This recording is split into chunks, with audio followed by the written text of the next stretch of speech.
Виси во воздух успехот на иницијативата на ВМРО ДПМН за гласањето недоверба на владата на Зоран Заев закажано за вчетврток, откако стана јасно дека барем еден од 61-те потпишани пратеници ја повлекува својата поддршка.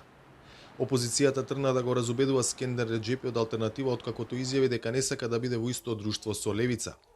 Координаторот на пратеничката група на ВМРО ДПМН е Никола Мицевски, кој поради ковид е во изолација, јавно преку пост на Facebook го повика Реџепи да се предомисли.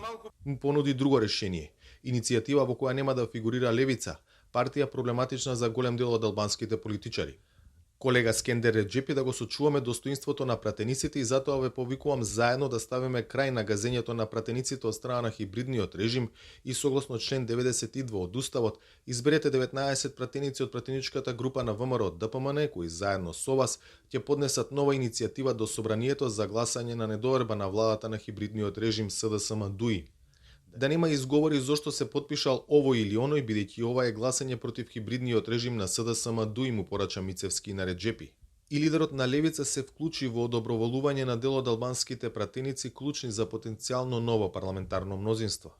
Ако пратениците на Алијанса Алтернатива и БЕСА не ја искористат историската шанса во четврток да стават ДУИ во опозиција, тогаш на наредните избори, кога и да бидат, ќе бидат прегазени токму од ДУИ како шлепер жаба и никогаш нема да се повратат.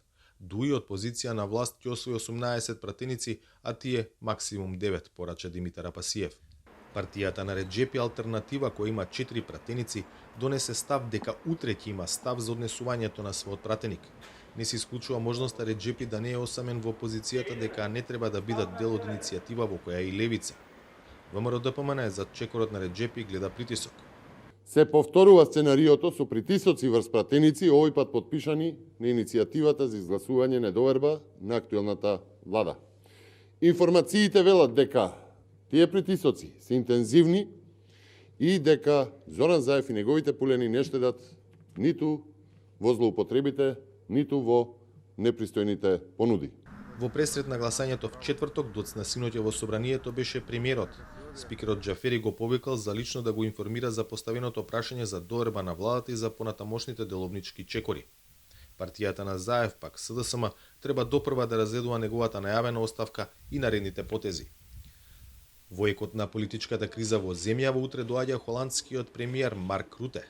Холандија, влијателна членка на ЕУ, го поддржува строгиот но фер пристап во проширувањето, при тоа инсистирајќи на владење на правото и борба против корупцијата и криминалот.